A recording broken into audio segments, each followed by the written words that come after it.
What can we learn by looking at Fantasy Life's projections relative to ADP? Can we unearth some values on the Underdog Dog app? That's what we're going to do today in a sprint draft. This is Often on the Clock with Pete, Nez, and John. Let's do it.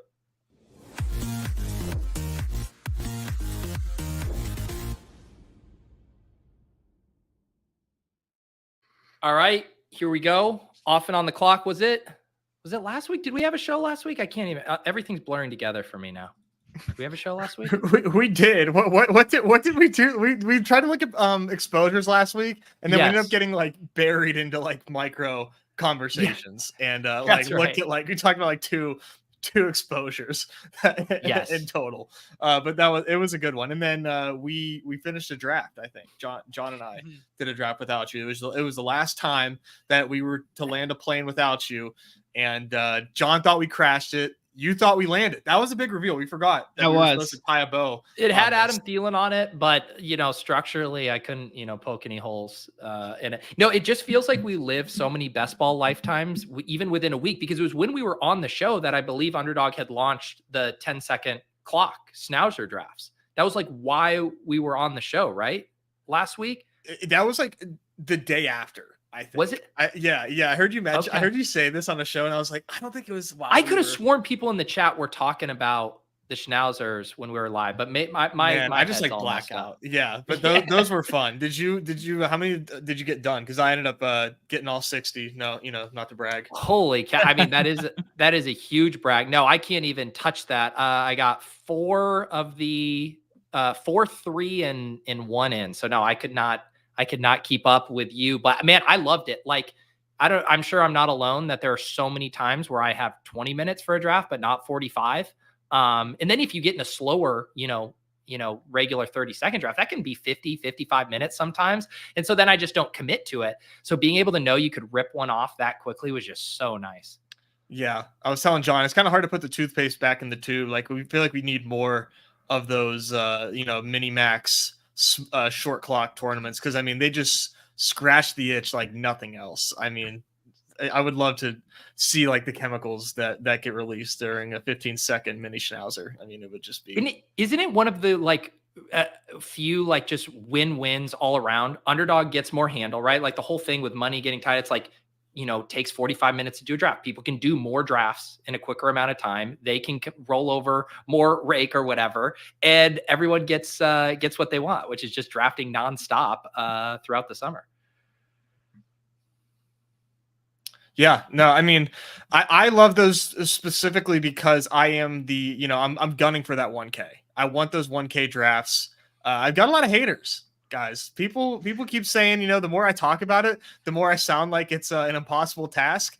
But if Numi keeps dropping these 15-second clocks, it's going to be absolutely no problem. And he just dropped the Pup Cup, the golf best ball tournament, which is really nice because you can essentially auto draft that if you have decent ranks. So, we're gonna get there. The haters. Why would someone doubt that? Like, if someone wants to say like, hey, in 6 months, I'll run a sub 5-minute, mile. Like, I think the haters can come out and be like, you're physically incapable of doing that. But I'm not going to bet against Nez sitting around in his underwear and drafting a shit ton of fantasy teams. Like, that awesome. Seems like a pretty achievable goal. No offense, Nez. I pride myself on being that guy. That checks out. I'm making it the brand of the summer. I guess the more interesting conversation is what would be the split between fast and slows, and how many slow drafts do you need to do to get there? Yeah. I would like it to stay under 20% slow drafts, but that, easier said than done. I have 55 going right now. And that's like that's almost like too much. Like, it's getting to the point where, I'm going to bed at night and like, I got to get these picks in, and I'm trying to, not just like be lazy and just like be on autopilot, right? Like, I want to make good decisions in these drafts. But man, I have like 600 left. So 600 fast drafts. The season starts in like 2 months. that's like 10 a day. That's not happening. So I'm going to have to be, very comfortable in slow draft hell. And it's probably going to make more sense to do it sooner than later. So that way I'm not catching up when the clocks go to 4 hours and the clocks go to 1 hour. And now I'm like really catching up and like really in hell. Do you know what I'm imagining, John? There's going to be, you know how everyone talks about like, the asterisks, the stats from our era versus previous eras, they're not equivalent. I can see it now. Nez is going to get to 1,000. He's going to wear it like this badge of honor.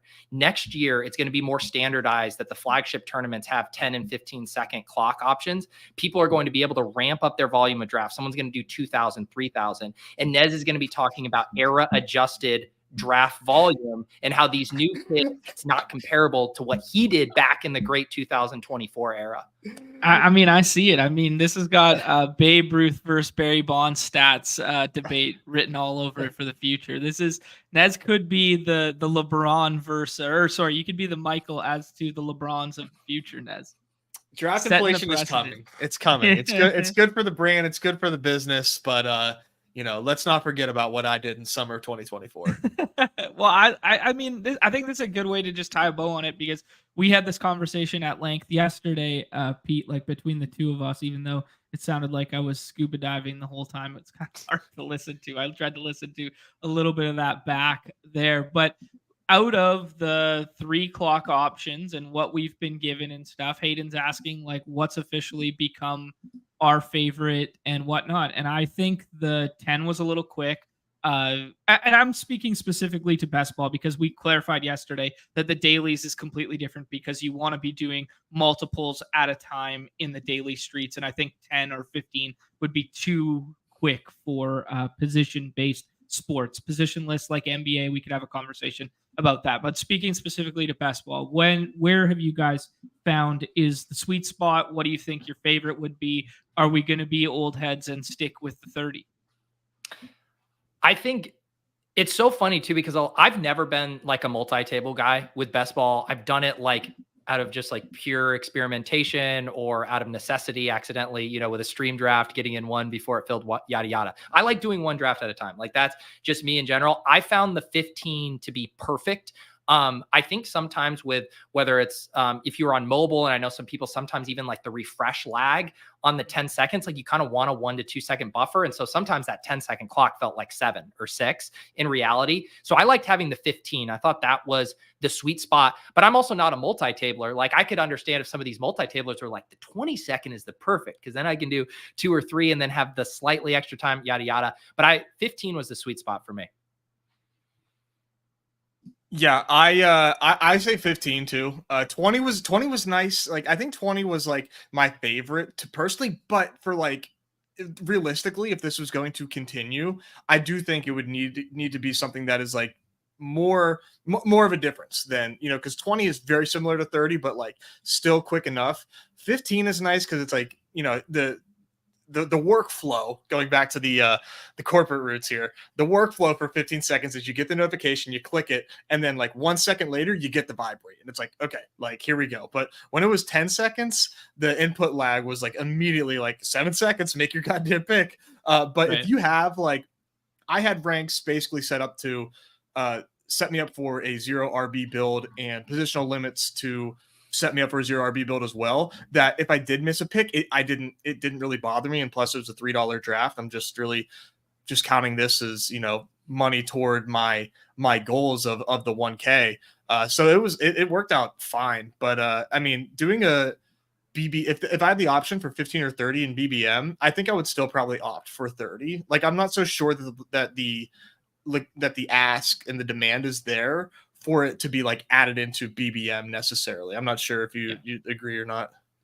No, I agree with you there. I think like splitting like a higher dollar price point or even the flagship contest from a timer standpoint might not be optimal. But I think if you were to just throw out a contest that was a time box one at the end of August here, I think having the 15, 30 and a 4-hour slow as like all mixed into one would be really cool to just see how that plays. The other thing we have to be we are clearly in a sicko bubble. Like you can look at some of the other, season long high stakes operators who will legitimately have 90-second clocks. And Yeah. if you think about it, like one, we can just be like, oh, boomers, LOL. But there also is an element of like, this is my one draft or this is my main draft. And I want to make a meal of it. It's like the same people who are pulling up to their home league draft with their buddies and they got their beers and all their stuff. Like this is an event and you're not actually trying to speed run through it. So I do think in my mind, with a lot of these contests earlier in the best ball drafting offseason, where it is selectively, sickos drafting, push those more there, the clocks. Because then knowing, like, I think when a casual comes in, like, say there was only a 15-second option available for Best Ball Mania, not saying they'd ever do that. I could see that being a bad user experience for someone who's doing their first draft and they're like, I have no clue what's going on. So I kind of like it. Like, let's do it for all these snapshot tournaments where we know it's really the hardcore people drafting, but then be realistic that for people who haven't done a million of these drafts, they need the full 30 seconds. Yeah, no, I really respect that. I think that was like kind of the tipping point in my mind there. I think the sickos will get to a point where they're comfortable enough like multi-tabling at like 15 seconds, but you want it to be like an enjoyable user experience for like the non-hardo users first time, especially when the platform is still growing, right? Like we keep saying how we're still so early, right?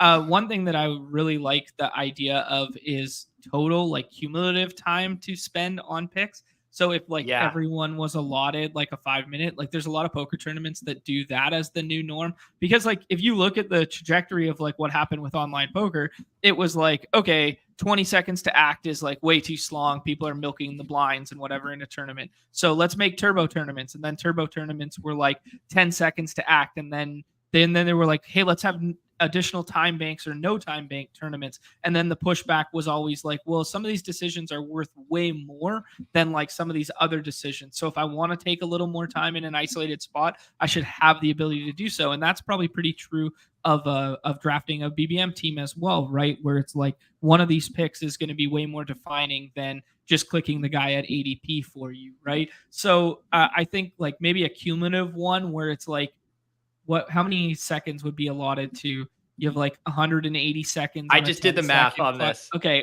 So yeah, so it's 3 minutes. Cause I was trying to think through, would it be too tilting if someone snap picked and then they get up and leave for their last pick and you're waiting, 2 minutes and 20 seconds to pick? That was like my one hole in that time clock area. So maybe you could do cumulative clock with a cap at 40. Yeah, right. Like that's what I was plays. Thinking. Yeah, you cap it at like 40 or a minute. Because that's actually what you're trying to accomplish with the poker time bank, right, John? Like most decisions fairly easy, but occasionally you get in these hard spots and you just want a little extra time. That's how it would function of like, man, I don't know, like I just got sniped and I just need on this pick a little extra time. And also knowing that in the back of your mind, I will need that time in the future. You don't accidentally milk and you snap pick because you're conserving your resource too. So I think it works on two levels where it's like, even though it extra incentivized to make those quick decisions quicker, and it gives you a little bit of like time, because most people finish tourneys with tons of time left on their clock, right? Like it's just the way it is. And I don't know, it'd just be a fun thing to experiment with. I like when you poured over these poker ideas, John. I genuinely like always enjoy hearing, what you've experienced in a past life and what could potentially be brought over to our beautiful game. Not that we need, the contamination or anything. This is God's game over here, but yeah. What was there any? I guess I didn't see a ton of the other chatter. Was there any other negatives or stuff people weren't loving about it? I think everybody knew what they were getting into, I mean, like, I think the only problem is, some people, if they were busy that weekend, like couldn't get all of your entries in if you wanted to. I mean, that's the usual time box, like, man, I wish I could draft these more, but that's, I think when you do some of these contests that have 20 max fast only, then that definitely helps with that. This one I think was clearly like a test, like they literally came out and said like, we are experimenting. So yeah. I don't think anybody had any complaints at all. I mean, it was fun. I mean, I got to mix up some exposures a little bit, basically not risk free, but without, tainting my BBMs that I care so much about.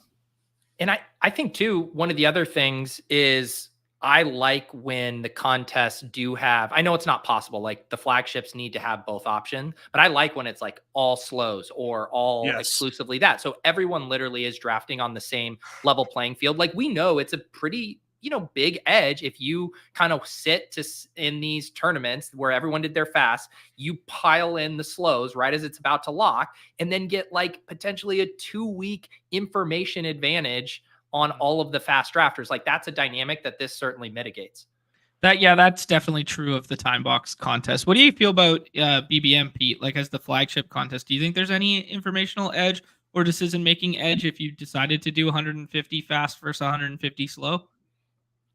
Yeah, it's so funny. I've been this year, and obviously last year was streaming them all, like almost all of my Best Ball Mania. I had one idea to do one Best Ball Mania slow this year as an aside. I think I might do a crowdsourced one, maybe with like YouTube members or something, and just let everyone vote each pick and just see like how the team turns out with people doing that. Anyways, that's my one idea for a slow draft. Sorry, now I got distracted. What's your question about slow draft versus fast draft? Yeah, but specifically pertaining to BBM, because like the time box one, I think we're all kind of in agreement now that it's like, that's why they offer fast only time box ones, so that doesn't exist sometimes. Right. So yeah, I just think as it pertains to BBM. Well, and I think because it's so important, it's so easy to like get into like, this is my perspective of how I draft. Like one thing I've noticed a lot is there's a lot of people who live in states where they would love to draft underdog teams and can't. And sure, maybe you could drive across the border and justify doing 1 or 2 before you go back. But you know what you can do? You can register for 50 slow drafts and get to enjoy those over the next 2 weeks in a legal way or whatever. So I'm very sympathetic to that. I want people to be able to draft like in that kind of context. So I think slow drafts should very much always be a part of the ecosystem to kind of support that kind of stuff. And I like it. It's kind of like a fun, I normally don't do more than like 10 to 20 slow drafts at a time. Like I'm in a bunch of the puppy twos right now, I think like 15. And it's just been like a fun complement to have some picks to make throughout the day. So yeah, I'm pro both of the options, but I do think it's interesting through that lens of a level playing field for each contest. Yeah, I think one of my most fun, or the things that I'm gaining the most from my slow drafts informationally, is like noticing who is like about to fall. Because I made a tweet like, man, CJ Stroud keeps falling in past pick 70, like in all of these slow drafts, and like. And in the fast, but it wasn't necessarily like that in the fast drafts that I was doing for the puppy too, or maybe it's because I was the one taking them at ADP. But that was the reason. That's yes. And now I'm seeing it like widespread in these fast drafts. I'm seeing him go in like pick 80 and pick 90 like consistently now. Whenever like the first mover on this was the slow drafts, in which I'm like, man, CJ Stroud's here. I don't have a Texan. I simply can't take him, but maybe it kind of checked me on that. I still am confident. It doesn't change my confidence in CJ Stroud, but it's definitely going to have me wait a little bit to take him, obviously, now knowing that you can get him where he currently goes. But I'm honestly not like that overweight Stroud. I'm not overweight at all. I only have 10%, but like still think that he's loving the new price clearly. But John, should we take a look at these some of these projection standouts? Yeah, I think CJ Stroud might be a decent segue to that, because the first one that I noticed when looking at the fantasy life stuff comparative to our ADP and some of the industry stuff was the cover boys and the love for basically Dallas passing game. And boom, there we go. You can see that. Let me see.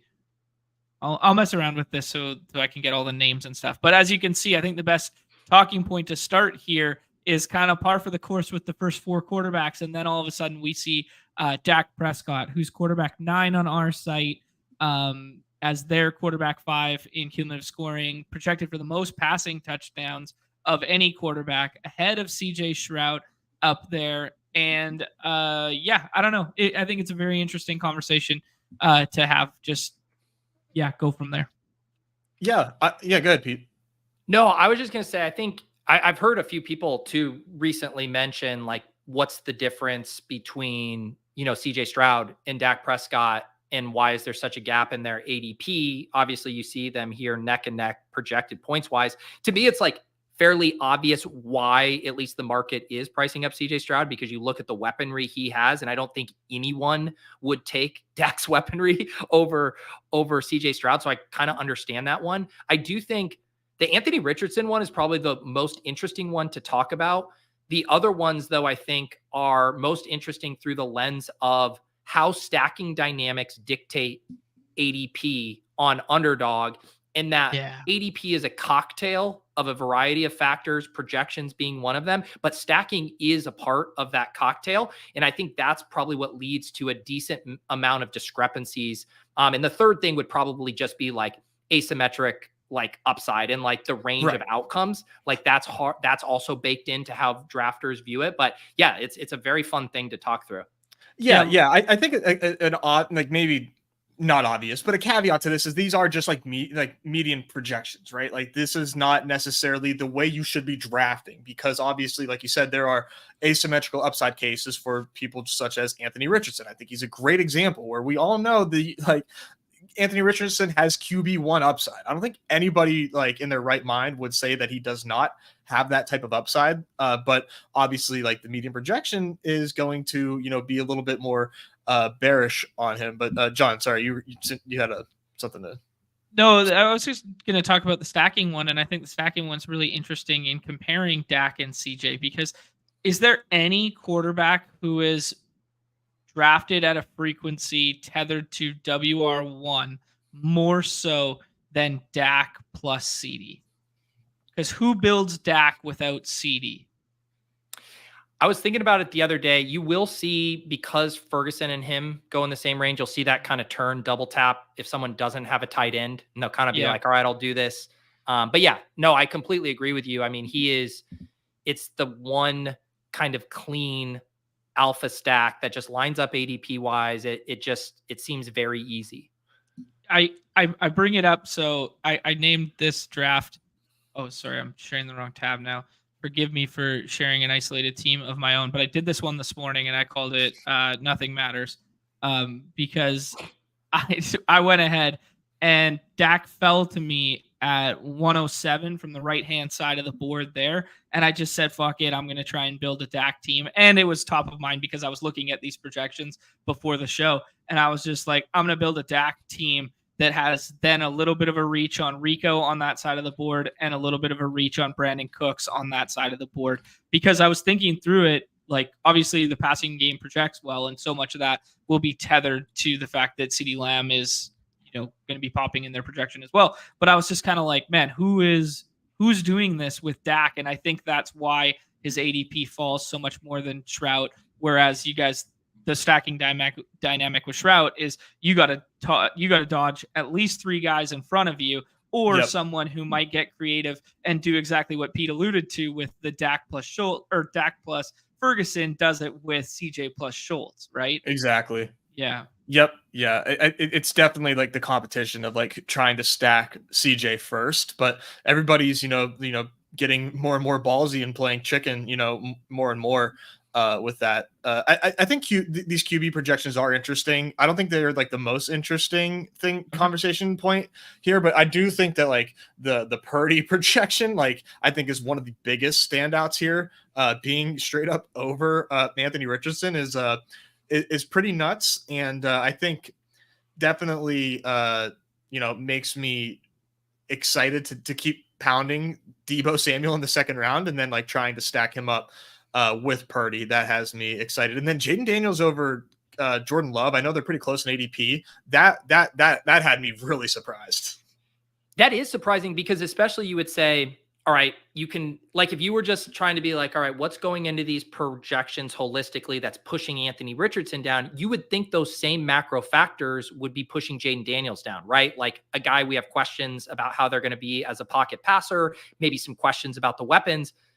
So you would naturally think that if Anthony Richardson was that far down, that Jaden Daniels would be, proportionally down even further. So that does like really stand out. Yeah, people seem kind of bullish on Jaden Daniels as a passer, or at least like more bullish than Richardson. I guess it would be like my my thought process there. You wanna hear yeah, go ahead, John. We're gonna go super gal brain like I did yesterday with the shit. I can't even remember the guy's name. The Princeton wide receiver from the Bengals, Izzova. Oh, Yoshivas? Yeah, Yoshivas. That's what it is. Yeah. What? Wait. That's not his first name. It's Andre. Andres, I think. Yeah. Andre Andres? Yoshivas. Yeah. Yoshivas. Okay. Because his nickname's Yoshi. Yeah. Oh, okay. Yeah, I went Galbrain with a comp between him and Burton yesterday. The Galbrain comp for the visual one with this one is everyone sees that Washington Commanders logo beside it and they instantly think rookie year RG3. It's just like ingrained in our brains and we can't detach that. It has nothing to do with Jaden Daniel's skill set, anything like that. It's just we see that archetype of quarterback, we see that logo, and that's where our brains go. Yeah, and again, like, so you see Brock Purdy being higher here than, by ADP and how most people view it. And then again, my natural inclination would be like, okay, he has such good weaponry. It makes sense. They have so many other pass catchers who are going to project well. But then wouldn't you think that would apply to Caleb Williams, right, as well, who also has such great weaponry, but then is further down here. I guess he's probably closer to where his ADP is, but, certainly not going behind Tua in draft. So it is interesting you can't clearly with these projections, you can't just map on like, oh, pocket passer with 3 really good weapons equals this. Like there's some more nuance going into this. Yeah, for sure. I really like it from like a volume standpoint too, to kind of help like taper expectations as far as like what you can, realistically expect. I think it's definitely smart to, you don't have to cling to these projections as gospel, but kind of like check yourself and get a view from these and use as many sources as possible, really, just to kind of keep yourself in check and make sure that you're not, over projecting in offense. Cause I've done that plenty of times in my career. I mean, there's just so many conversations to be had about like the tools and stuff recently. And then we were talking about, well, the tools are only as good as their inputs. And where do the inputs stem from? They come from projections. And then we look at projections across this site, across ETR, across the industry, blah, blah, blah. And then like, it just all circles back to like the projections are knowing ball, like the age old Utica statement, right? So it's very interesting to just like keep yourself at balance to be like, okay, if I'm only drafting off of X resource or Y resource, it's kind of like, well, what am I doing here, right? So it's a good exercise. That's just in general. And the other, obviously, for the game we're playing, that these numbers aren't going to tell us. Like this is going to point us much more so in the direction of how to think about the regular season, and not so much how does this work for these pod style 3 uncorrelated tournaments. And that's where we start to get into not only just points per game, because that's not going to tell you the whole thing either, but like what is the range of outcomes on the ceiling? Like we know what Anthony Richardson can do from a single game ceiling is much, much different than what let's even say Kirk Cousins, can do, or Brock Purdy, who's right next to him. Like we know Brock Purdy has like a 30 ball in him. We've seen it, but we also know Anthony Richardson could do that and have a 35 ball or a 40 ball in him based on his stuff. So it's so fun to kind of then think through all of that. But I think looking at these, it can kind of point out maybe who is slightly overvalued, who is slightly undervalued in the market. Yeah, absolutely. And the archetype of how those 40s occur, right? Or those 30s in Brock Purdy's case occur. Like if Brock Purdy puts up a 30, it's going to be heavily tethered to at least 2 teammates, right? Whereas if Anthony Richardson puts up a 40, you could need nobody else from the Colts, Yeah. Yep. The other one that jumps out is Deshaun Watson. I mean, I've found myself, that's been my break glass in case of emergency. Him and Justin Herbert over and over again as second QB or first QB in 3 QB builds late there. I just think the ceiling is insane. But yeah, if there are any other, should we move on positionally? Yeah. There's some good standouts, I think, or just some good talking points here if you want to just kind of go down the list. Okay.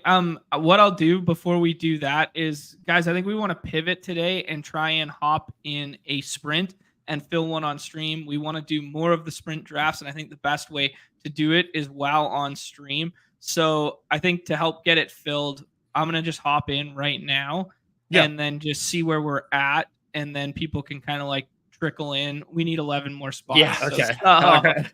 Okay, so we'll play this one out as we go. We'll talk about the projections and stuff like that. Let's try and fill this bad boy, and then we'll jump over to that draft as soon as it's filled. I feel Good bad, call. John. I was gonna do that one on my account for us, but I mean, you still can't beat. Like, there's still 9 spots. I can hop out, you hop in, or we can both. yeah. Do you want to do that? Sure. Okay, I'll leave right now, and you can jump in.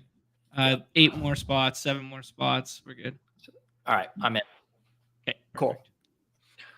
Okay. Yes, Nez, carry on, my man. Running backs, y'all. Yeah, this is fun. I like this this a lot because I think this like very much exemplifies drafts where you have obviously CMC, Brees, and Bijan top 3, like clear as day. The Jonathan Taylor's next by 30 points. Like that is a gap that is exemplified in drafts.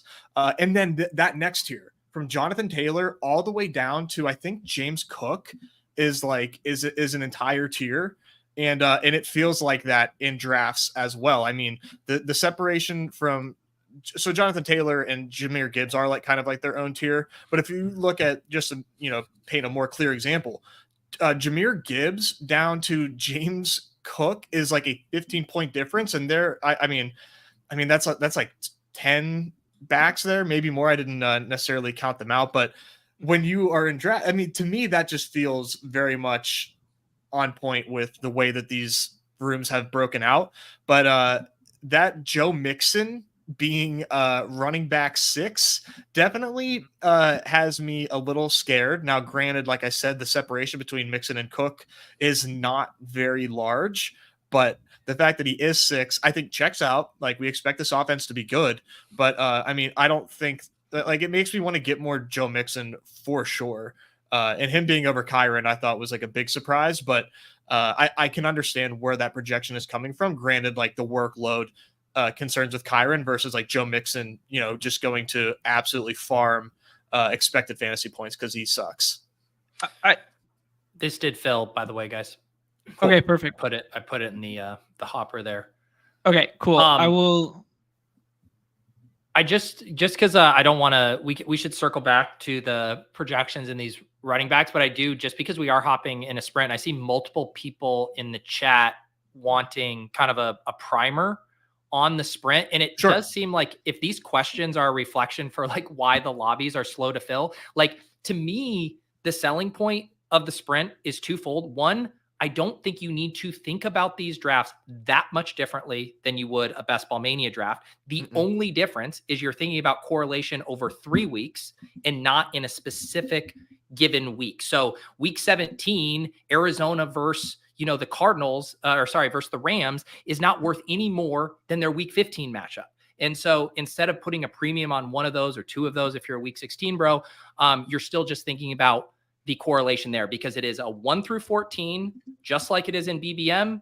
2 teams will advance, but then there's no pods. All the top two teams from each group that advance will compete against each other, and the best teams at the very top will win the prizes. So I think you're going to see a lot more teams that look alike at the top just by natural selection, and the pod dynamics won't be as funky. I didn't, describe that as eloquently as I would have hoped, but let's make this pick and then get your guys' thoughts on it here. I'm good with Brees or Puka here. Yeah, either or, whatever you guys prefer to build. I'm good with either as well. You got a favorite? I say Brees. Sorry, I'm an RB junkie, man. Let's I mean, I just saw the projections. He's 30 points over the next highest. I mean, yeah. I think the other one to add to the cumulative scoring aspect of the playoffs is it still is scored the way everything else is on the platform, best ball wise, where it's like your lineup gets cumulatively scored for the first week, week 15, then your lineup gets cumulatively scored for the 16, and then cumulatively scored for the 17, and then those are added together, opposed to, Nico Collins, and he has to score 20 and 15. He puts up a 0 in 16, but then he puts up 30 in the final week, and you just take 50 points from Nico Collins. It's the way your lineup is scored, not just the individual player. Yeah, well said. Name a wide receiver, any wide receiver. Which one do you want here? Cool. I'm fine with Devontae. Done. Yeah. And so like when I draft these teams, I'm literally drafting exactly like Best Ball Mania. And I'm still in Best Ball Mania. I'm looking at 15, 16, 17 correlations. I have them pulled up here with Brick's Draft Caddy so I can see them, but I'm just putting an equal weight on which players do I have correlations with. So like, for example, we can start to take a look at this. Brees Hall on the Jets play the Jags in week 12. Yeah. The Raiders play the Jags, or sorry, I can't talk today. The Jags, they play in week 14, and the Raiders play the Jags in week 15. So that's the double whammy correlation we can get by taking a Jags player. So instead of just thinking as a one-off, like who do they play in week 17, I'm now saying like the Jags piece has become slightly more interesting. That's like the only tweak I'm making in this format. Yeah, the other one that I really like to add, I mean, not that this is any different than what you just said, but pertaining particularly to Adams there, is I like the Vegas schedule of all three. You get dome games for all three, and you get Atlanta, you get Jacksonville, and you get New Orleans. So I've become a little bit of a Devontae Adams and Vegas booster in this format. Let's put a note on this because Noah, so he says like Amari Cooper has 40 points in 1 week, like he did last year, whatever, 50. Is that better than Cooper Kupp with 60 over 3 weeks? So I would say it probably is better because you're likely going to have a couple other players getting, let's just say Cooper Kupp got 20 each of those weeks. The Amari score for 40 because you have all of those options to still hit your lineup. So say you had someone who got 17 and Cooper Kupp, the Amari guy has someone who has 17 that gets paired with his 40. That isn't, the Cooper Kupp isn't separating from your 17 score. Like that's a good solid score to have, but those big one-off spikes are still immensely valuable. Like to give you an example, last year with Sam Laporta, right? Had the huge game in week 14, dudded in week 15, and yet he still dragged a lot of teams to the finals. Sam Laporta would have been on probably what, guys, 70, 80% of the top 20, 30 teams in the sprint if it was last year, because that big score, especially at a position that scores the least in our lineups, is so valuable. So I do think looking for those spikes is still just as important. Yeah. Well, yep. And then I had someone asking me too on Twitter, and like, I mean, I think we've kind of beat this, into the ground, but it's a different starting lineup every week. So it's not just like one player, whoever scores the most, like throughout that 3 weeks, it's a different starting lineup every week. So I think we've kind of made that point, but I love using like these overlays and whatnot to see that extra week 15, because I do not have that memorized. I will never. I kind of like Zay or T here, and then seeing what other kind of value we get coming around. Do you guys have a preference? I'd take Kyron and just dare the room. I don't know. I mean, they will dare you. We will not be taking a wide receiver in early round 4. It's Higgins or Kyron for me. Kyron. All right, we can do Kyron. You're drafting with us, Pete. You're in our dojo now. Robust or dust, baby. Yeah, I mean, at this point too, like, I mean, I've now seen Kyron slip to like the 3-4 turn here. I mean, like we got like a 2-pick ADP value, but as long as you guys are cool going like super hyper fragile, like this is almost for sure going to be a 4 running back build unless we, I guess, really punt running back 3. But that's like hard to do on Underdog because there's so many good running back values. Yeah, 100%. Yeah, I leaning into the 4 is the way to go. If you have a start like this, you just need to, just know what you're getting into. And and we certainly do. I mean, we're gonna have no choice. This actually has been a very good section of picks for us. It went Laporta, Flowers, Jackson, Andrews, Henry. Obviously losing Flowers stings, but a ton of non-wide receiver picks. So like, I think Pittman or Higgins is going to feel fine here. Yep. Yeah. Either one of these guys. That's great. After we make this one, I want to hit this. Do you want to do Kirk? No. Because of that Jags dynamic? Yeah, because we have 2 teams that play the Jags. Yeah, we were just talking about that. I am just checking. Yeah, buys another week 12, not a huge deal. But let's get that correlation. Oh, right. I you gotta get that Venn diagram of correlation here. I find this a very interesting question. Dylan's asking that he was listening to Neil's pod earlier, and he was talking about taking Algier on Brees teams and Braylon on Bijan teams. and it fascinated him. It's something that we've talked a lot about via like the if then statement, and it's something we've incorporated a lot in the battle royale games where we used to do this all the time. If like CMC isn't the guy you need in the first round of those contests, then what breaks differently in that game? Will we take Brandon Ayuk in the third or whatever? So it's a really common concept that we use for the daily stuff, and then applying it to the season long. I mean, it makes a lot of sense just in general to like leverage the totality of your roster comparative to just like, oh, who's going to score more points late. It makes sense. I don't think it's as applicable in like BBM that it is in our daily contests, but I do see the merit in it. What do you guys think? I do. The way when I think about it being particularly valuable is if you are either in an individual draft making like maybe a fairly big reach because of a player take or across your portfolio. So like a very simple example, say you're like, I'm not touching CMC. Like I prefer Reek, CeeDee Lamb, Justin Jefferson, Jamar Chase.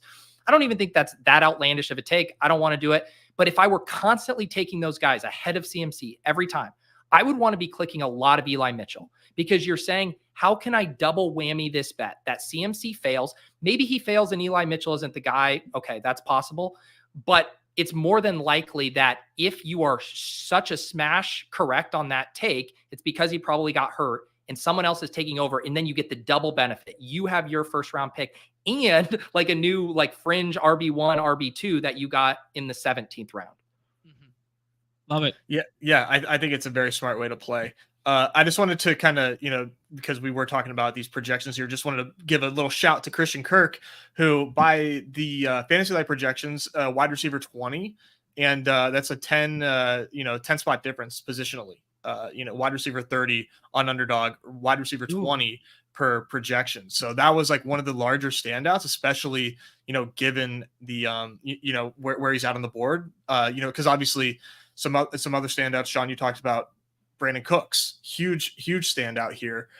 He is wide receiver 45, I believe, by wide receiver 45 by projections, and the on Underdog wide receiver 58. So definitely a big time standout there. And then another one was Tyler Lockett, who that felt good because I feel like, are we all just like taking Tyler Lockett when we decide to not go 0 RB? Like, is he just going to be the most drafted wide receiver on, 2 RB starts on Underdog this season? He provides as much warmth to those rosters as 4% exposure blankets provide to your shoulders. Like that is what he is to all of us. It's like, wow, I just need this cozy 130 points and oh yeah, maybe I'll get 160. Like that's basically what it is. Yeah, it's automatic for me. It's simply automatic. We're on the clock. I'm Ridley down. or Worthy? Yeah, I think a wide receiver with at least one of these two picks. Yes, no doubt. All right, do you like Worthy? Yeah, I'm cool with Worthy. Worthy's fun. All right. So here's the team so far. Breece Hall and Kyron at running back, Devontae Adams, Christian Kirk, and Xavier Worthy at wide receiver. The other kind of onesie options we were looking at, we had our spicy margs with Kyle Pitts, and then Anthony Richardson was hanging around here as well. So we can see what comes back to us at 6'4".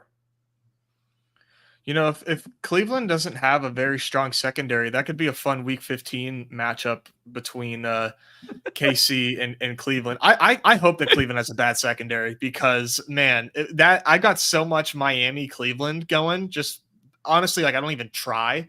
It just like lines up that way so much that I really just am praying, because that's just one thing that I don't think that I could ever have a good read on is who's going to be the bad defenses. And that is what drove my daily, strategy so much was like picking on these poor secondaries. Man, if I could just have a crystal ball, I don't even want to know who the winners are. Just tell me who the bad defenses are. I'll figure it out myself. I love that. So Kyle Pitts and Anthony Richardson did go. Ridley went. Rashad White went. Looking at ADP, Kittle, Mixon, Godwin, Addison, Brian Thomas, Ladd. I think we do Brian Thomas and we build out the Jacksonville stuff now. Yep. I love that. Yeah.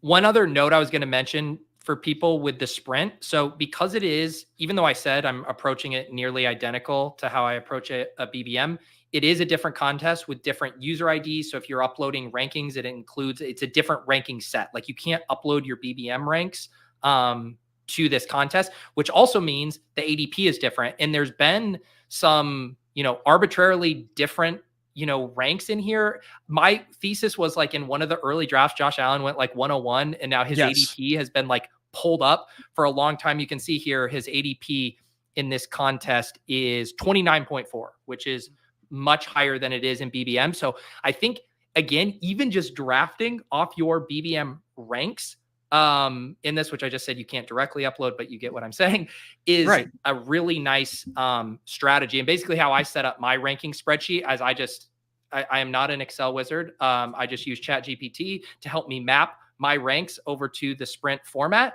And then I directly, when I make my changes, I have both new versions and I upload them. And it really helps in these contests because some people are just drafting off of the ADP, which generally is a good roadmap, but I think not for this contest because there shouldn't be differences.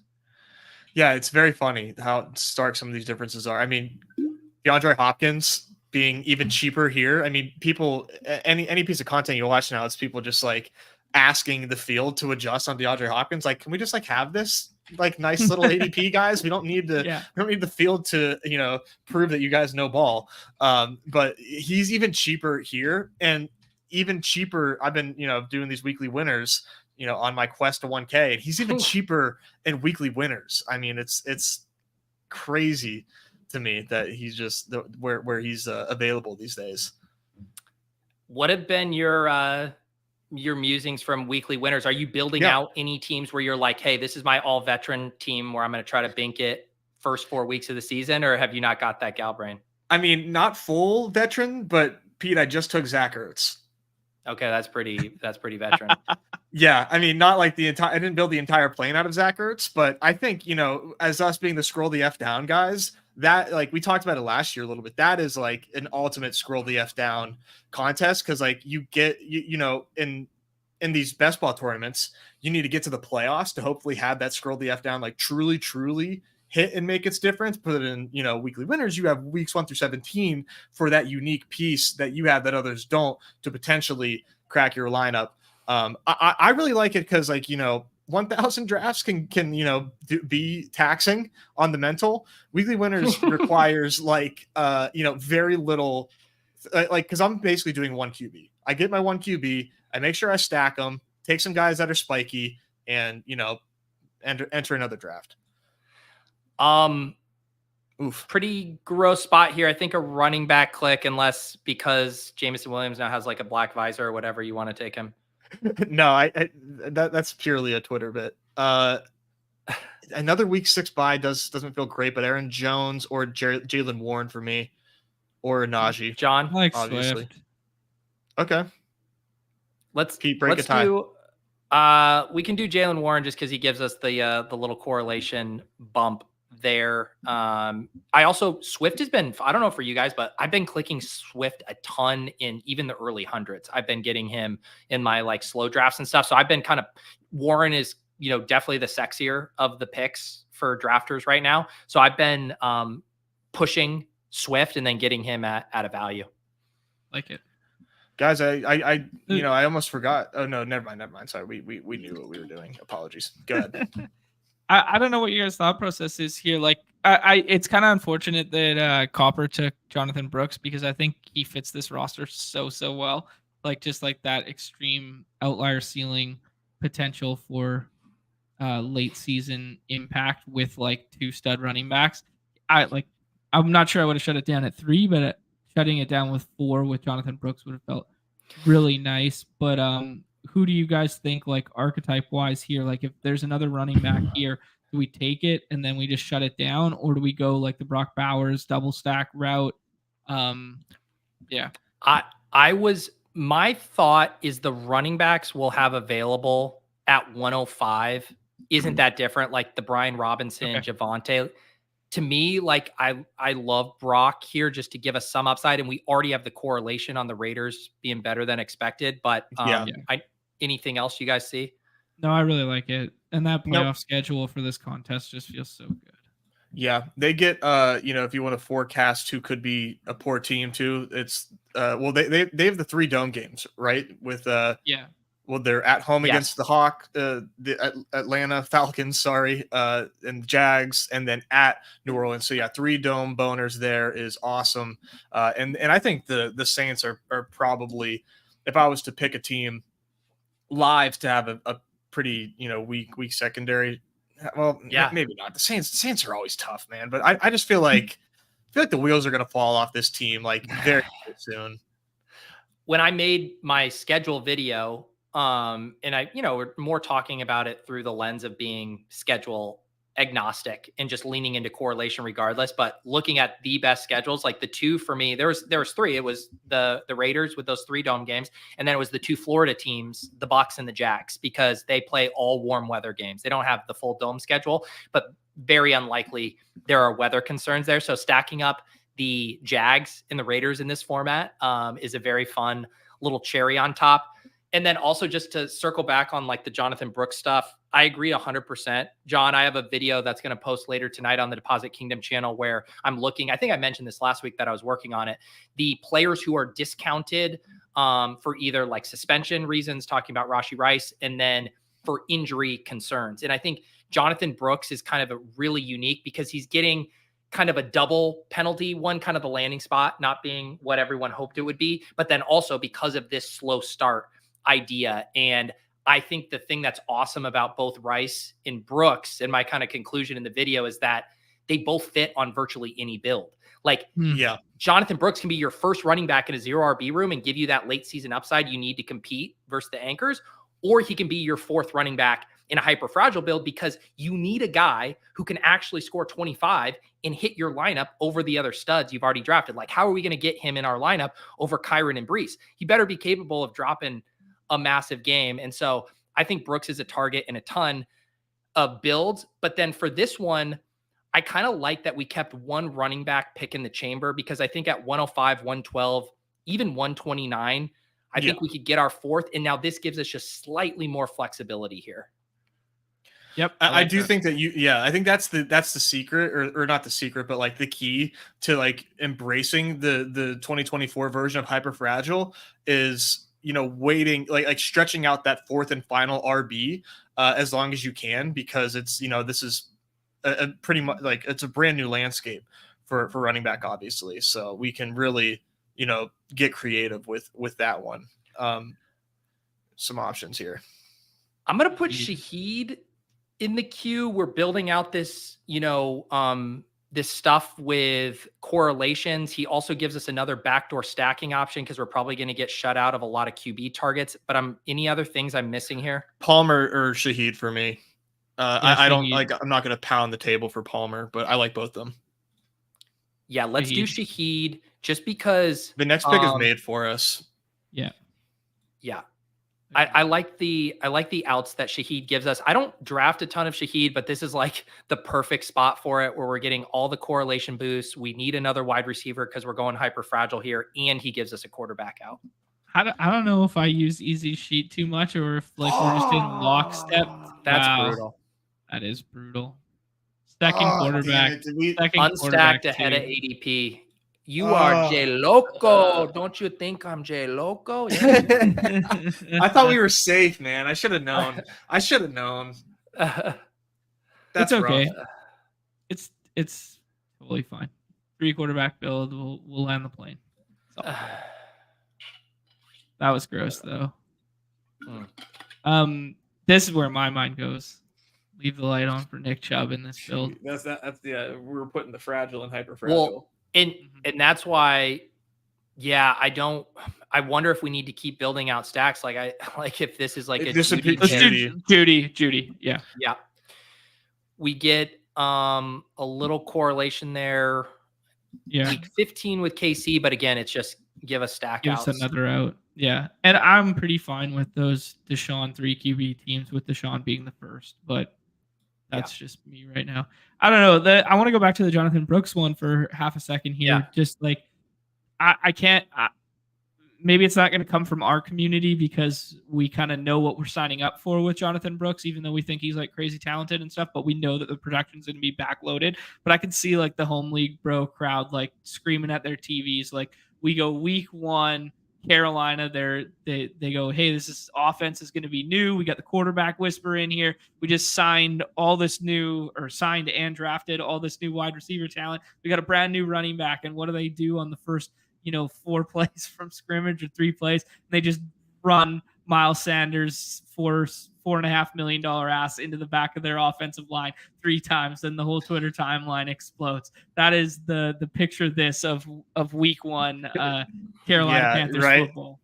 Nobody would we would slap the fake sharp label on Canales so freaking hard. Everybody, it's a quarterback whisperer. Quarterback whisperer, genius. And then we get up the fucking gut, Miles Sanders. Yeah, I would go for a walk. Do you know what you just reminded me of? Like, I remember last year, because every year, like, the intensity around best ball is like growing. And I remember week 1 last year, like the Twitter takes were just wild. It was like everyone was already so on edge because they drafted a lot of teams. Well, guess what? People are drafting a fuck ton more teams this year than they are. Like, I was just imagining the Twitter hyperbole on week 1 is going to be insane. The victory laps, the gnashing of teeth, it is going to be insane. Dave Davis victory laps for the 17th year in a row. Yeah. It's like Xavier Worthy takes like 1 screen pass, like 13 yards, and like Twitter just erupts. It was so free. Davis's Patreon page goes up an extra $10 a month on that one play. No, the genre of tweet I hate the most, it'll be like the first play of week 1, and someone like, say Dak throws a bomb to like Brandon Cooks and be like, remember when people were letting Brandon Cooks slide to round 14? It's like, yes, I remember. It was literally last week. It's going to be, that iteration of that tweet, Pete, is the new iteration of the Rams by a million when Cooper Kupp walks in with a new fit. Like that's our best ball generation's version of that. Back when it was more harmless, where we would just be like, that guy's a grown-ass man after a cool catch. And now it's like, that's why I had 16% of him in the mini schnauzer. Yeah, dude. Oh, my God. Yeah, I'm. That's why I'm just like pinning my brand to Bijan Robinson. Let me just like get the guy that everybody thinks is good. And like, no, I can told you so. Be like, he was going top 7, Nez. Chill out. All right, here's the team as we're about to pick at the end of the 11th round. No quarterbacks. We got our 3 running backs, Breece Hall, Kyron Williams, and Jalen Warren, up to 6 wide receivers, Devontae Adams, Christian Kirk, Xavier Worthy, Brian Thomas, Rashid Shaheed, Jerry Jeudy, and a little tight end upside via Brock Bowers. Let's get creative, guys. I mean, I think it's pretty solid. Obviously it's thinner at the wide receiver room than we're accustomed to. I think we made up pretty well at wide receiver, honestly. Yeah. I think one of these next 2 picks should be our 4th running back, and we shut it down. As far as the other option, I think an upside crack at a Leggett or a Polk, or shutting it down or having the potential to shut it down at tight end with Freiermuth. Like, I like the Freiermuth Bowers pairing there. What do you guys think? I'm cool with. Do you want to take him first? I would. I think we can. Okay. I mean, the other running back narrative is you can either, I mean, he's first in ADP too. Yeah, let's take Freiermuth. I like it. I just like having the flexibility because I think we can go 3 tight ends here if we feel like it. We get another stack. Say we do the Derek Carr thing. If we want to tack Jawan Johnson onto this, I think we totally can, but I don't think we're forced to. Mm-hmm. Yeah, I agree there. I think all of these running backs in this back end, I can tell a story of ceiling shot that fits this lineup. I think Chubb is probably my favorite and sets up a Deshaun double, which I like. I think Rico or I really like Hayden's point about Rico, how like we're one bullish camp nugget away from him going way, way higher. Yeah, I don't know. Like Sharp's obviously the contingent upside and the coaching staff just liking him more. Austin Eckler just returning to form. If you look at those, there's a couple guys in this little sweet spot of the fantasy life projection stuff that fall into, one being Austin Eckler, that they're considerably higher on the field than and have him ahead of Brian Robinson. The other one was Josh Downs. Downs being ahead, the highest Colts projected wide receiver not named Pittman. So that one was interesting there too. Yeah. But yeah, I just found this pocket interesting. Yeah, I'm kind of bypassing the Zeke, Eckler, Jerome Ford, anyone who has kind of like a late season thesis that might be a little compromised. I have Lloyd and Dowdle in here now. I'm also fine to do like Polk if we think we could maybe push RB4 once more. But what do you guys think? I think I'd go Rico. What do you think, John? Rico. All right, let's do it. Yeah.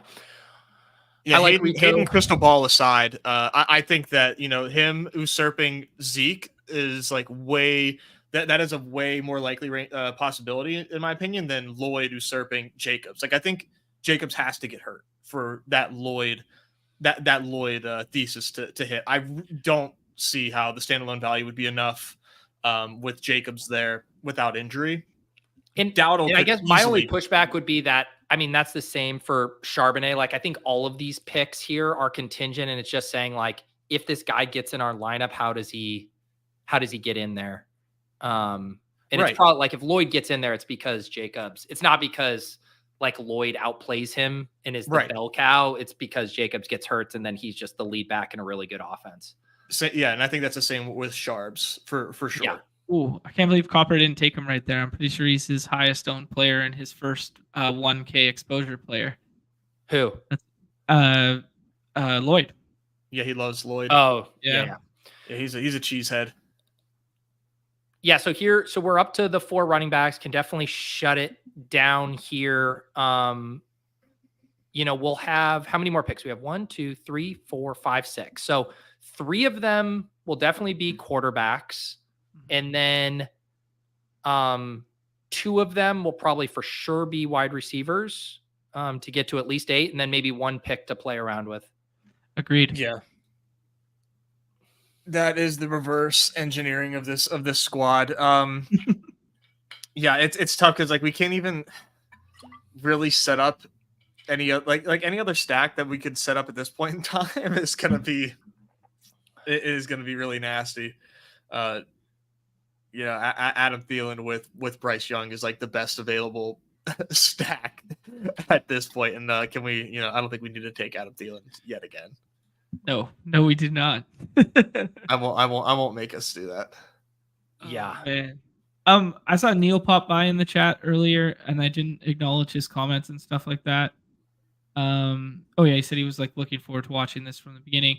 But he wrote some really good stuff on the 4for4 that I was reading earlier, just using some of the best ball data. So just wanted to give him a nice little plug there. Haven't made my way through all of it, but it's got some fancy charts and talking about ADP value and stuff like that. Like kind of his iteration of manifesto on 4for4. Very nice. The quarterback, I mean, where are you guys out? Like we have 2 potential like controversial quarterback decisions if we get put in a bind. One, there's the Justin Fields conversation. We have Warren and Freiermuth. And then there's also the what the hell do we do with the Raiders quarterback situation? I've seen people debate the Raiders quarterback stuff, and I've just said I'm not, devoting any mental bandwidth to this question until like August. But this team might force us to devote some mental bandwidth to it. Unfortunately, I think it's they're gonna make us. They're gonna make us. We still have I guess we do have another stack option here. So we do. We built out a lot of nice options, I think. Well, I shouldn't say nice, but we have options. Yeah, we have. I was gonna. I mean, Igloo is on the clock, and I don't know. Maybe he's like he seems pretty set up.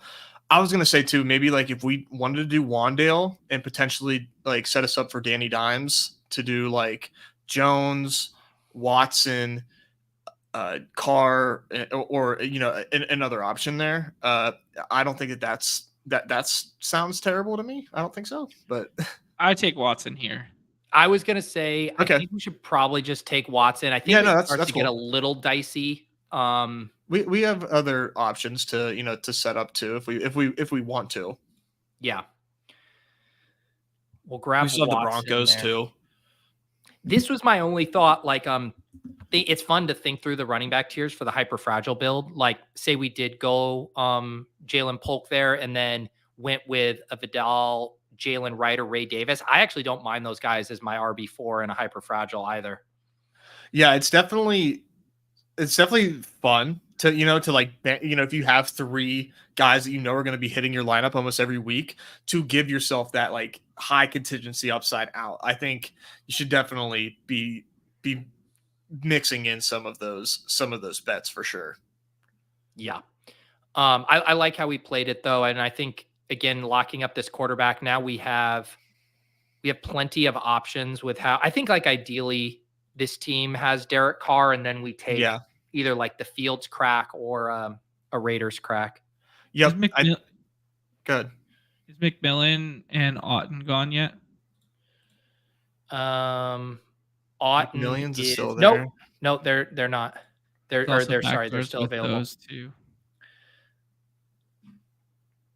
I'm good with the Wandell to set up Danny Dimes as one of the other quarterbacks. I'm good with same thesis with Bo Nix. Yeah, Wandale or a Bronco.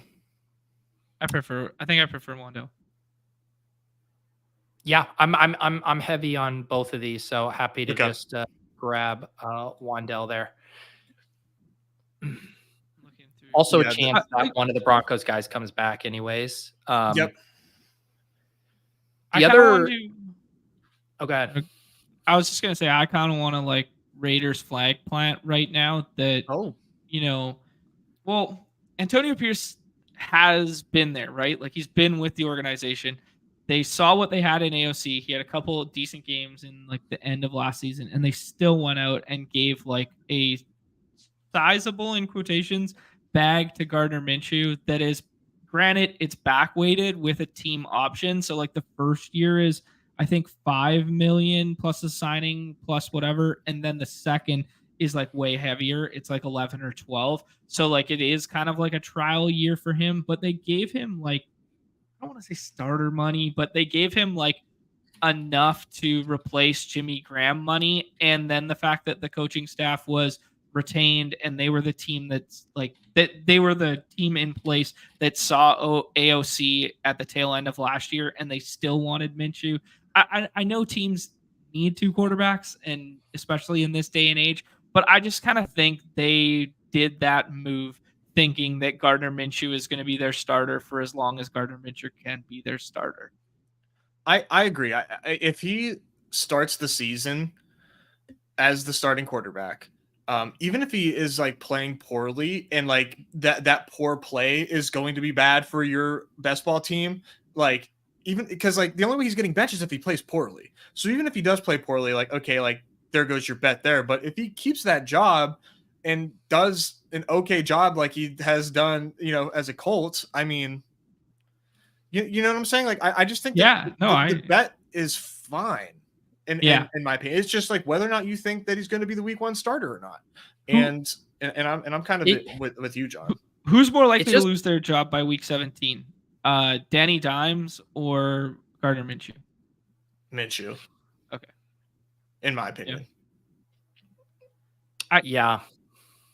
It's hard. Like the AOC arc, right? Like, I don't know. Could we think of comparables where like the rookie took over like at the end of the season, and then they still bring in someone else to start over him, like, and then they take it over again? Yeah, that's a tough call. Let's see here, guys. We could probably like just lock up Carr. I'm just like, at this point in the draft, I'm not seeing anything that like we just absolutely have to have, where I think Carr gives us a little bit more breathing room on the third quarterback of who that is. Yeah, I agree. I think just it makes sense, right? Because like if Jonesy for some reason, like, I don't know who he has, if he has Olave or not, but if he like takes Carr from us, like that sucks. Not a whole lot of ways to come back from that. Yeah, it's ahead of ADP, but again, like with this build, We're basically just tacking on wide receivers, and I don't know, all these. I have my favorites here, of course, but all of these. Jay Loco was probably eyeing up Derek Carr because he takes a third quarterback. Jesus Christ. Yeah, he's got the Richards and Lawrence Baker. He's punching air right now. You can't believe we just took that from him. Why is it that the guy who's taking unstacked quarterbacks well ahead of ADP always has Adam Thielen on their team? Just every time without fail. Why is that? That doesn't bode well for us, Ness. Well, no, that does, John, because now we're the smartest Adam Thielen drafters. Oh, wow. That's high. That was the Najee thesis last year. I have a wide receiver in my back pocket for one of our last picks. I also think Juwan Johnson makes sense. We have 3 picks left. Yeah, we could do we have like a Daniel Jones, Justin Fields? The wide receiver I was going to say was Cedric Tillman, just double stacking Watson, and he's been getting a lot of decent buzz lately as potentially being the guy there. Is he gone? No. Did Daniel Jones go, huh? He did. No, he didn't. There he is. Sorry. Sorry, we didn't get Oh, you're good. No, that's fine. It stacks. It's been people's favorite late round click here. Post hype, rookie breakout.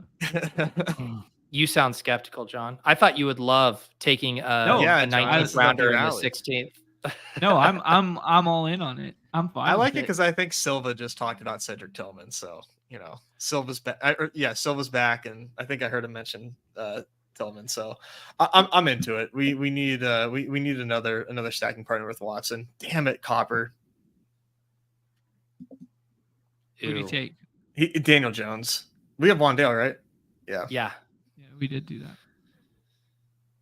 I should have taken the reason I didn't. I was like, if we didn't have a consensus on Daniel Jones versus Fields, and then we didn't get to have the conversation. Yeah, I didn't even see Danny Jones in the queue whenever we pulled up QB. I mean, it's really. I'll just put Taysom Hill in the queue to kind of strike fear in our opponents. Jay Loco just added him to the queue as well. Do we even know the Juwan injury and what surgery he happened? It's like hockey. I feel like all we've heard is foot surgery. Yeah, lower foot body surgery. June 13th. Team says there's a chance he's back week 1. I don't really think we should be adjusting that much on how we were treating him before. Obviously, you want like a little bit more of a discount, but I mean, I think he's very draftable still. Yeah, in the 18th, I mean, you're not really losing much. Or so, in the 18th, no big deal. Do you guys want to do a Fields here, or would you rather do a Raiders quarterback for the 3rd? Oh God, I mean, talk about an embarrassment of riches. I'm good with either. I take both. So okay. What we got? Freiermuth and Warren. Or we got Adams and who? Adams and Bowers. Fields or Juwan, whichever one you want to do first. Minshew. You want to do Minshew over Fields, John? Yeah, with those stacking partners. Yeah. Let's do Juwan first. I don't think if there's a sick fuck in here who wants to take Minshew from us. You just said Jay Loco's first and middle name. I don't know. When you have WR1 and tight end 1, and we're making a decent bet on that tight end being like a smash component of this team, it just feels better to stack with that, because for those two outcomes to occur, Minshew's probably playing well.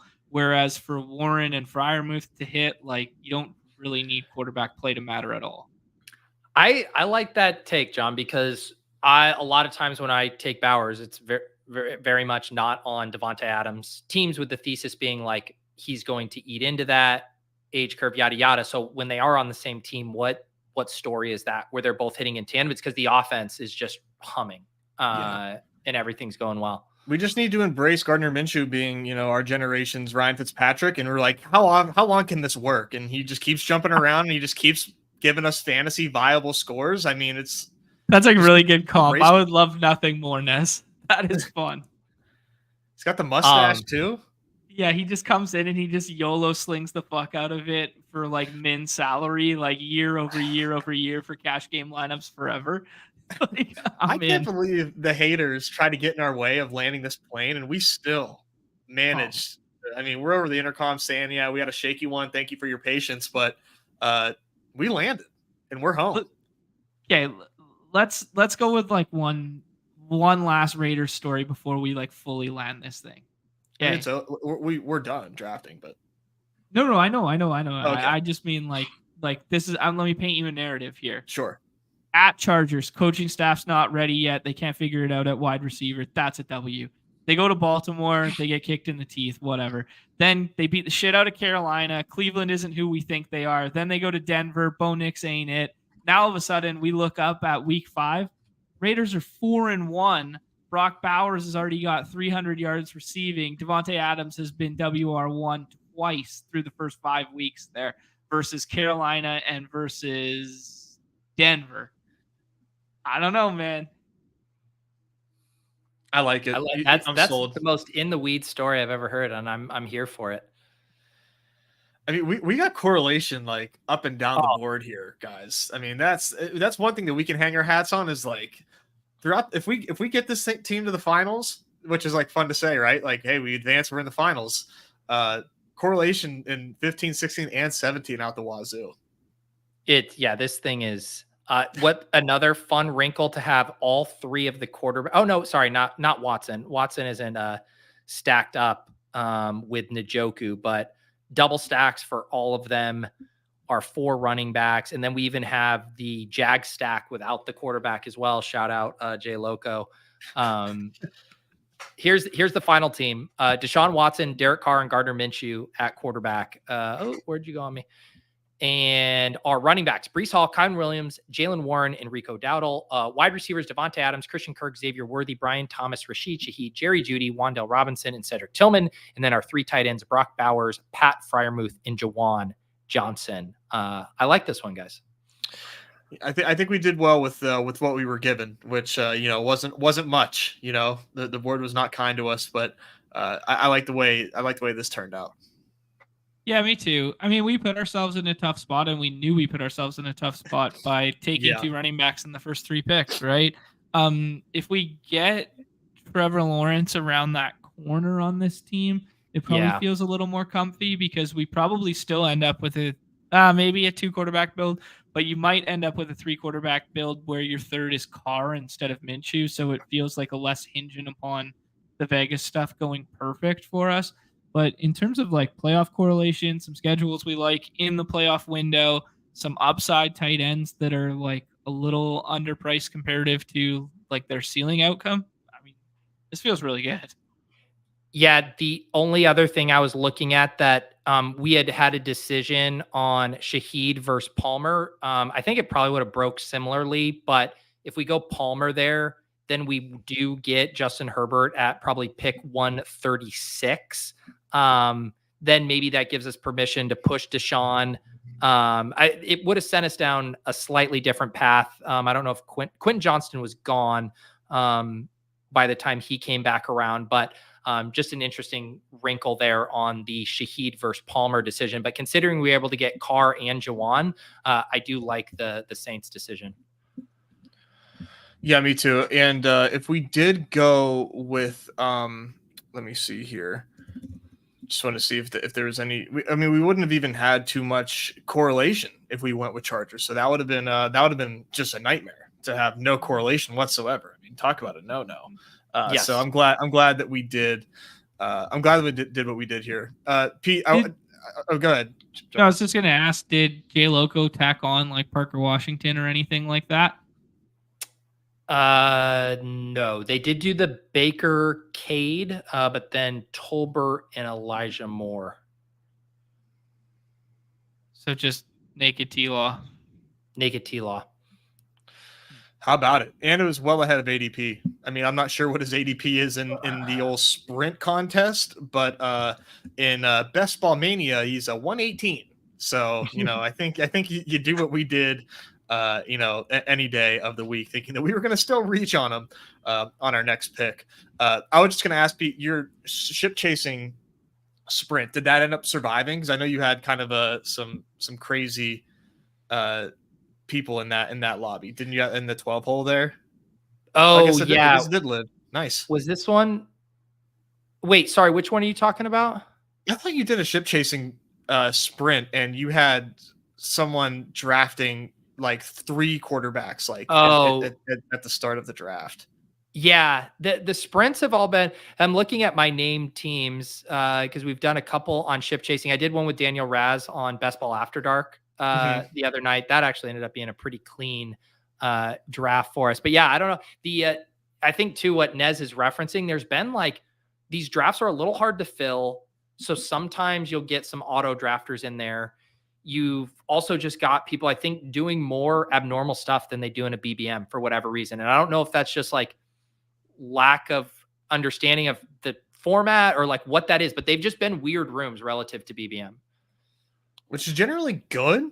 You know, like, yeah, weird can like be tough, you know, where you have shit like you get Trevor Lawrence snipe from you, but you know, generally that's kind of good for the EV, I would think. You know, you can, you know, if you can outsmart the strange people in your drafts, for whatever reason, the higher dollar amount for the entry fee, like the worse drafters you have in your room, it's very interesting.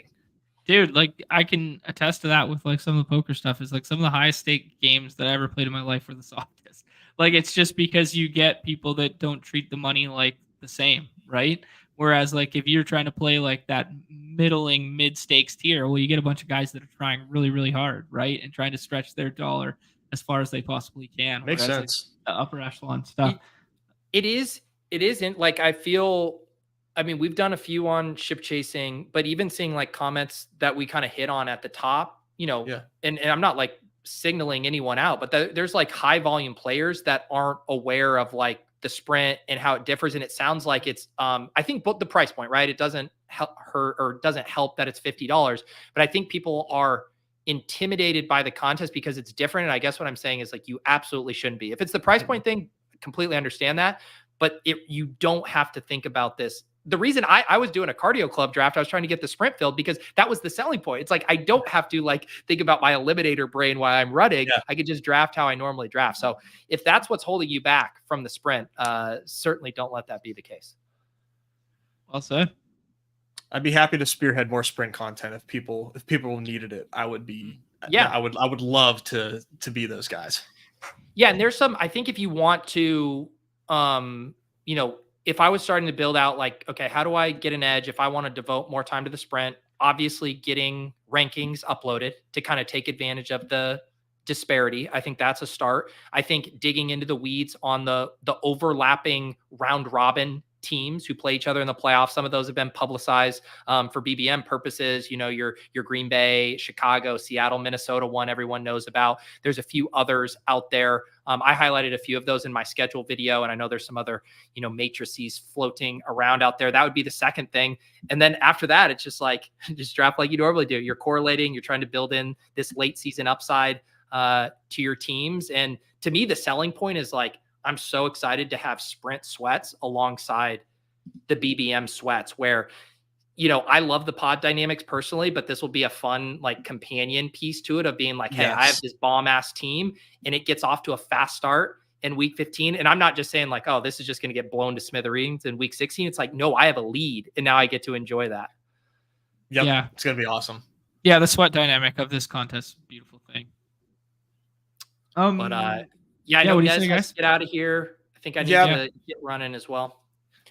Yeah, I got one last tie a bow on it to go back to the projections thing before we said the one that from the wide receiver that we didn't fully get to. Tank Dell as the highest projected Texans wide receiver, and he is below names like Zay Flowers, T. Higgins, Christian Kirk, Michael Pittman. So just like a much more evenly distributed projection across that offense, and then a little more emphasis on the run with Joe Mixon being so high. That was probably one of the most interesting takeaways from the latter half of the stuff we didn't talk about yet. Yeah, definitely recommend going to Fantasy Life and just perusing through those projections. Like I said, they're very fun. Challenge your priors a little bit. Get a good look at that. I was enjoying it. One of my favorite things to do, like, I do it in a literal sense and, you know, aggregating ranks, but also just mentally aggregating things where it's like you go to a source and they are particularly high on a player and then kind of weighting that a little differently of like those data points are so valuable. Like, okay, why is Joe Mixon so high in these ranks, and maybe how should I think about that relative to what I've been doing? Like, I enjoy having those outlier inputs to like recalibrate how I'm thinking about a player and not just being anchored literally to just their ADP. Yeah, well said, Pete. Any big fourth plans for you? Going down, we're going to go to the beach tomorrow. I think Lauren and I are going to be able to go out for a sushi or seafood dinner on Friday. So looking forward to that. But other than that, just chilling. What about you guys?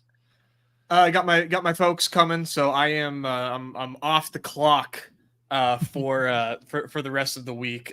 So they're coming for the 4th. Going to go to a Rangers game. Should be fun. Yeah. Who are the Rangers playing? The Padres. Nice. That'll be a fun one. Yeah. I can see Jackson Merrill. That's the takeaway. You're truly sick. I know. So good. Yeah, good stuff. Yeah, I mean, I wish upon you guys as good a 4th as my first was, where I just got to chill out by myself, a couple cold ones, grill going, all the everybody left the house other than just me, and I just drafted some BBMs looking out over the ocean, baby. That's truly blissful. Life. That was a good life right there. All right, guys. We will see. Oh, yeah, go ahead. No, I was just going to say one thing for content sake for us. Just because Nez is gone, I won't do anything tomorrow because it is the 4th and nobody will watch. Everybody have a great time then. But definitely going to have something on Friday, whether it is paywall, whether it is baseball, whether it is football. Not sure yet. Going to reach out to some people there and try and figure something out. But we will have something on Friday. All right. This has been Off and on the Clock. We're here every Wednesday at 2 p.m. Eastern. Enjoy the lobbies. I've been hearing through the grapevine there might be some 4th of July treats in the lobby tomorrow. So excited to see what they have planned for us. Until next time, for John and Nez, I'm Pete. Peace.